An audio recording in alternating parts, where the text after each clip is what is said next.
আবহাওয়ার খবরের দিকে নজর রাখবো। কাল থেকে ফের গরম বাড়বে কলকাতায়। তাপপ্রবাহের পরিস্থিতি চলবে সপ্তাহভর। আগামীকাল চরম তাপপ্রবাহের সতর্কতা জারি হয়েছে বিভিন্ন জেলায়। তাপপ্রবাহের সতর্কতা জারি হয়েছে পশ্চিম বর্ধমান, বাঁকুড়া, বীরভূম সহ একাধিক জেলাতে। বৃহস্পতিবার ও শুক্রবার চরম তাপপ্রবাহের সতর্কতা 9টি জেলায়। বিস্তারিত জানবো, কথা বলবো আমাদের প্রতিনিধি ঝিলম করঞ্জয়ের সাথে। ঝিলম, দক্ষিণবঙ্গের কোন কোন জেলায় এই সতর্কতা জারি করা হয়েছে? উত্তরবঙ্গের আবহাওয়াই বা কেমন থাকবে?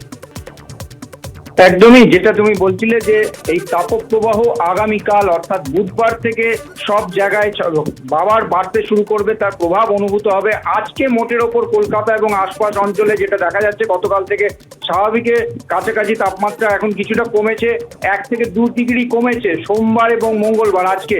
তবে কালকে থেকে যেভাবে বাড়বে, সপ্তাহ শেষে কিন্তু তাপপ্রবাহ সমস্ত দক্ষিণবঙ্গের সমস্ত জেলায়, বিশেষ করে যে পশ্চিমের জেলাগুলোতে, সেগুলোতে কিন্তু তীব্র তাপপ্রবাহ অনুভূত হবে।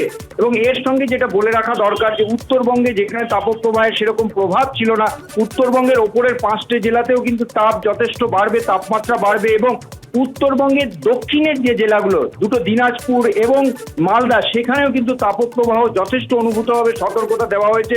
এবং আবহাওয়া দপ্তর থেকে যেটা বলা হচ্ছে যে এই সপ্তাহ শেষে এই তাপ যেভাবে বাড়বে, তাতে সাধারণ মানুষের সতর্ক থাকা দরকার এবং সেখানে তাদের রোদে 11টা থেকে 4টের মধ্যে যেন তারা না বের হন। ধন্যবাদ ঝিলম।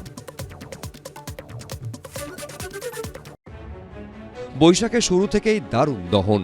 আবহবিদরা বলছেন, এপ্রিল মাসে কলকাতায় গত 50 বছরে এত দীর্ঘ সময় ধরে এমন উষ্ণ অস্বস্তিকর আবহাওয়া দেখা যায়নি।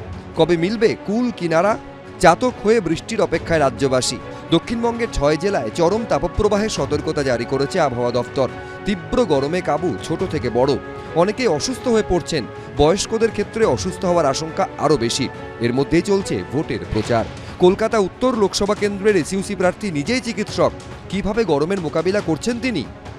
বাইরে বেরোনো অ্যাভয়েড করা। একটু যদি বেরোতেই হয় তাহলে ফুল স্লিভ কটন জামা, শার্ট এবং মাথায় টুপি বা ছাতা, চোখে গগলস এবং সঙ্গে অবশ্যই অ্যাডিকুয়েট জল সঙ্গে। আর যখনই দেখবেন কতগুলো ওয়ার্নিং সাইন, যেমন একটু মাথা ঝিমঝিম করছে, মাসেল ক্র্যাম্প হচ্ছে, একটু পেটে অস্বস্তি হচ্ছিল, কিন্তু হিট এক্সহশনের সিমটম, এই ক্ষতিটা কিন্তু আটকানোর একটাই প্রথম উপায় হচ্ছে এক্সটার্নাল কুলিং, অর্থাৎ ঠান্ডা জলে স্নান করা, মুহুর্মুহু জল খাওয়া। এই সাবধানতাটা অবশ্যই অবলম্বন করা। এরপরে যদি কিছু কষ্ট বাড়তে থাকে তাহলে অবশ্যই চিকিৎসকের কাছে গিয়ে সেখানে হয় হসপিটালে ভর্তি হওয়া অথবা চিকিৎসার জন্য ব্যবস্থা করা।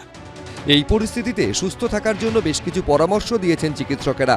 তারা বলছেন, ডিহাইড্রেশন এড়াতে পর্যাপ্ত পরিমাণে জল খেতে হবে, খেতে হবে টাটকা মৌসুমি ফল, বাইরে বেরোলে সঙ্গী হোক ছাতা, চোখে দিতে হবে ভালো রোদ চশমা, রোজকার খাবার হবে হালকা। অন্যদিকে খালি হাতে তীব্র রোদে বেরোনো চলবে না বেশি মশলাযুক্ত খাবার খাওয়া, রাস্তায় কাটা ফল বা ঠান্ডা জল, নৈব চ। এবিপি আনন্দ।